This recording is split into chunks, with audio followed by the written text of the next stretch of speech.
విజయనగరం జిల్లా మెంటాడ మండలం జక్వా గ్రామంలో మంగళవారం నిర్వహించిన ఇది మంచి ప్రభుత్వం కార్యక్రమంలో రాష్ట్ర గిరిజన అభివృద్ధి స్త్రీ శిశు సంక్షేమ శాఖల మంత్రి గుమ్మిడి సంధ్యారాణి పాల్గొన్నారు.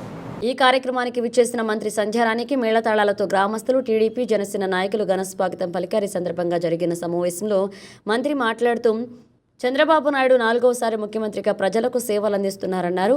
విజయవాడకు వరదలు వస్తే ఏకంగా 15 రోజులు బస్సులోనే ఉండి పరిస్థితిని చక్కదిద్దారన్నారు. అలాగే డిప్యూటీ సీఎం పవన్ కళ్యాణ్ పంచాయతీల అభివృద్ధికి 4,000 కోట్ల రూపాయల మంజూరు చేశారన్నారు. ఈ కార్యక్రమంలో నియోజకవర్గ ప్రత్యేకాధికారి ప్రమీలా గాంధీ, మండల టీడీపీ అధ్యక్షులు చలమూరు వెంకట్రావు తదితరులు పాల్గొన్నారు.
దానికి జీతాలు అందించే కార్యక్రమం కూడా చేశాం.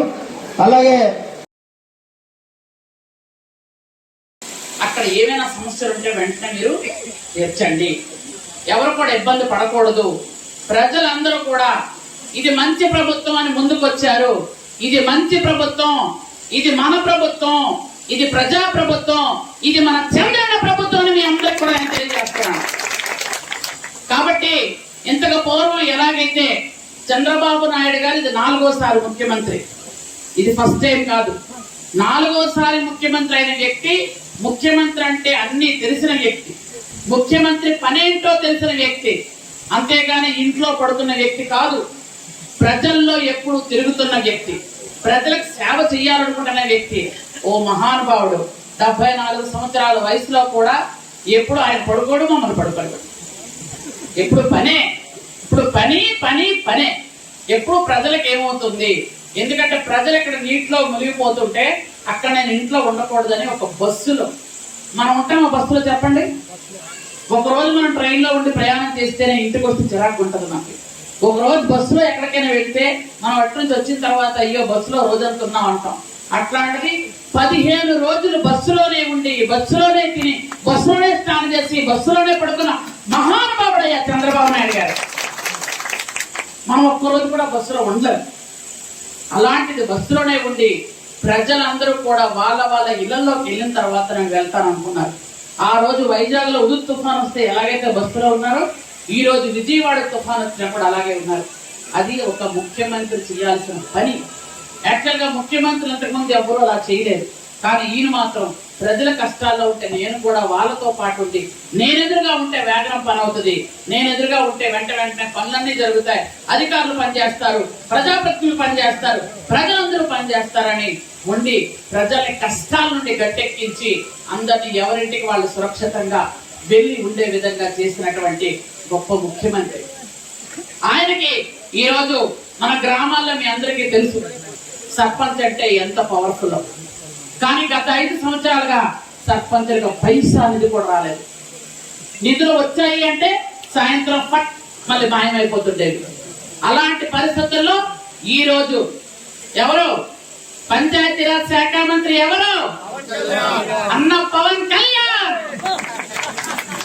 పవన్ కళ్యాణ్ గారు 13,350 గ్రామ పంచాయతీల్ని ఒకే రోజు మొన్న 23వ తేదీన అన్ని గ్రామ సభలు పెట్టి ఆ గ్రామాల్లో ఏ సమస్యలు ఉన్నాయో మొత్తం తీసుకొని గ్రామ సభల్లో అవన్నీ కూడా అప్రూవల్ చేయించి ఆయనకి పంపిస్తే ఈ వేలాది అప్లికేషన్లు అన్ని చూసిన తాతదో, మన తండ్రిదో, మన అమ్మదో, మన నాన్నదో వేసుకోవాలి. కానీ ఏ పాత మా ఆయన పేరు చెప్పడానికే నాకు అదకలా ఉంటది. వేసుకున్నాడు. ఎవరైనా ఒప్పుకున్నారా? మాకెందుకు ఈ ఫోటో దిష్టి బొమ్మలాగా అన్నారు అందరూ.